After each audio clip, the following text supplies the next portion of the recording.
wafdi ballaaran uu hogaaminayo barasaabka gobolka saaxil maxamed daahir cabdalle gaafane oo ay weheliyaan isduwaha wasaaradda horumarinta caafimaadka iyo isduwaha wasaaradda biyaha ee isla gobolka saaxil ayaa waxa ay soo gaareen maanta gudaha degmada Nasheekh.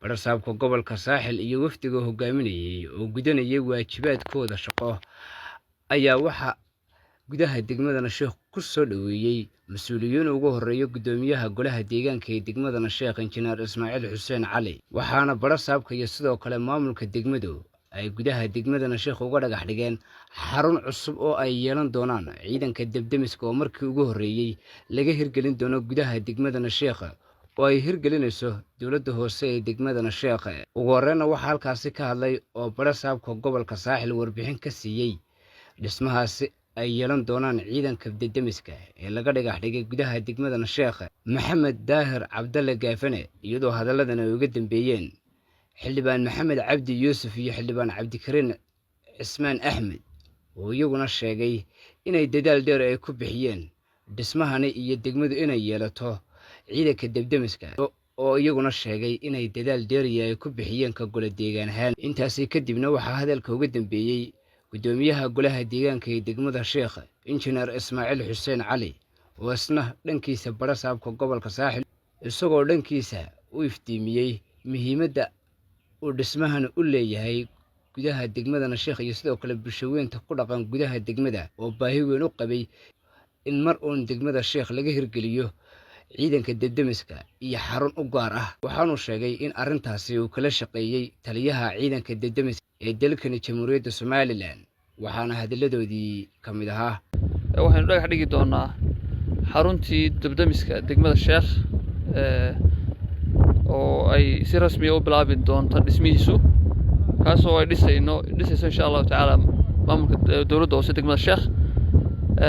runtii aad iyo aad baan u bogaadinaynaa faa'iido doona insha Allah. marka hore waxaan soo dhaweynaynaa barasaabka iyo wafdidan uu wado, waxaan ku soo dhaweynaynaa halkan aan ku dhagax dhigayno goobtii laga dhigayay damdamiska iyo halkii uu degayay damdamisku, hawshaasoo in badan hawsheeda la waday. alxamdulilaahi rabbil caalamiin, amarka alle iyo awoodda alle ayaana ku soo dhammaatay. wixii annaga dadaal iyo awooda ee aanu haynay waanu gelinay iyo juhdiba ilaahayna waa nala qabtay. maamulka gobolkuna wuu nala socdaa oo waa nala garabkayga ayuu taagan yahay. waxa weeye waan soo dhaweynaynaa waxqabadka aanu qabannay, intaa iyo in ka badanba degmadu way u baahan tahay. maanta waxaa guul u soo hoyatay inay degmadu yeelato debdemis iyo goob ay ku yeelato degmada Nasheekh. taasuna waxay u sugnaatay mahadoo dhan ilaahay, waa wax ilaahay loogu mahadnaqo. waxa iyo wax ka badanba degmada inaan u qabanno way naga filaysaa. wixii awoodayda ay kalaankayaga waan ku tala jirnaa, waxa iyo wax ka badanba inaan u qabanno insha Allah tacaala. ujeedadiisuna ahayd musaarka dhagax dhigo insha Allah tacaala xaruntii debdemiska degmada Nasheekh.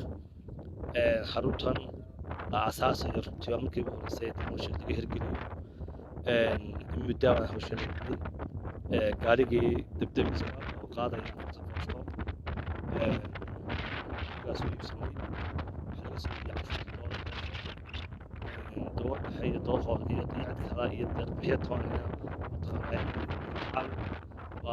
waa isku tashi bulsho ayuu ka yimi gaarigaasi oo lacag badan naga soo siiyay oo gaari wakaalada ah. booyadii oo iyaduna aad iyo aad baan soo dhaweynaya gudoomiyaha gobolka. isku soo wada duuba waxaa isaguna halkaasi ka hadlay barasaabka gobolka saaxil oo u mahadnaqay sida fiican ay u soo dhaweeyeen maamulka degmada Nasheekh oo ugu horeeya gudoomiyaha golaha deegaanka ee degmada Nasheekh iyo sidoo kale xogayaha fulinta dawladda hoose ee degmada, waxaana hadaladiisii ka mid ahaa bismillaahi raxmaan.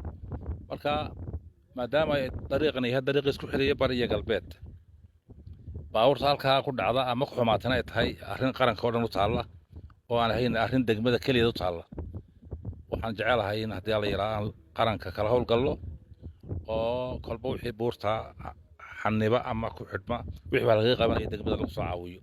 taana waan kala shaqeynaa haddii la yiraahdo. halkan waan ku duceynaynaa, waan baarigaynaa. waad mahadsantiin dhammaan. cabdikariim ciise cabdullaahi, telefishinka qaranka Jamhuuriyadda Soomaaliland, gudaha degmada Nasheekh.